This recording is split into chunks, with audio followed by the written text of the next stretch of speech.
बिल्ली के गले में घंटी कौन बांधेगा। एक जमाने की बात है। बहुत दूर सब्ज खेतों और कच्ची पगडंडियों के पार एक छोटा सा गांव था। इस गांव के किनारे पर एक पुराना सा घर था जिसकी दीवारें वक्त की धूल से भरी हुई थी। इस घर में एक बूढ़ा मियाँ बीवी रहते थे। वो सादा दिल और मेहरबान लोग थे और उनके पास एक मोटा सा नर्म रूई जैसा बिल्ली का बच्चा था जिसका नाम मिलू था। मिलू की आंखें सब्ज जमुर्द की तरह चमकती थीं और उसकी मूछें जरा सी आहट पर कांप उठती थीं। वो दिन भर सहन में खेलता, कभी धूप सेकता और कभी ऊँघता रहता, लेकिन इस घर में वो अकेला जानवर नहीं था।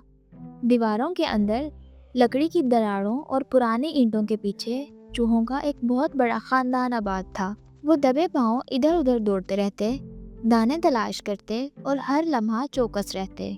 मिलू कभी अचानक उछल कर कहता, पकड़ लिया, मैंने तुम्हें पकड़ लिया। और चूहे एक दूसरे को खबरदार करते कि मिलू तुम्हारे पीछे है और पलक झपकने में गायब हो जाते। हर रोज़ यही आंख मिचौली चलती रहती। जब चूहों का खानदान अपने बिल में जमा होता तो मम्मा चूहिया आवाज़ लगाती, क्या सब लोग यहाँ मौजूद हैं? और सब कहते कि हाँ। तो मम्मा कहती कि अब हम खाना खा सकते हैं, आओ बच्चों। मगर उनकी खुशी ज़्यादा देर तक कायम न रहती। मिलू चुपके से बिल के पास आकर बैठ जाता। इसके नर्म कदमों की चाप सुनाई ही न देती थी और फिर अचानक एक तेज़ पंजा अंदर मारती और चूहे चीखते कि बचाओ, इसने मेरी दुम पकड़ ली। घबराहट में सब इधर उधर भागने लगते और ऐन इसी वक्त एक चूहा लपकता और किसी तरह उसे छुड़ा लेता। मिलू नाकाम होकर गुस्से में अपनी दुम हिलाता हुआ वापस अपने बिस्तर पर चला जाता। अगले दिन चूहों ने एक अहम मीटिंग बुलाई। सब संजीदा थे।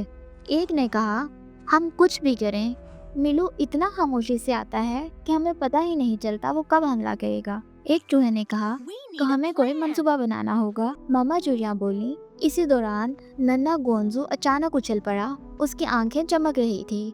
मुझे मिल गया। अगर हम मिलू के गले में घंटी बांध दें तो वो जैसे ही आएगा हमें आवाज़ सुनाई देगी। कमरे में सरगोशियाँ होने लगी।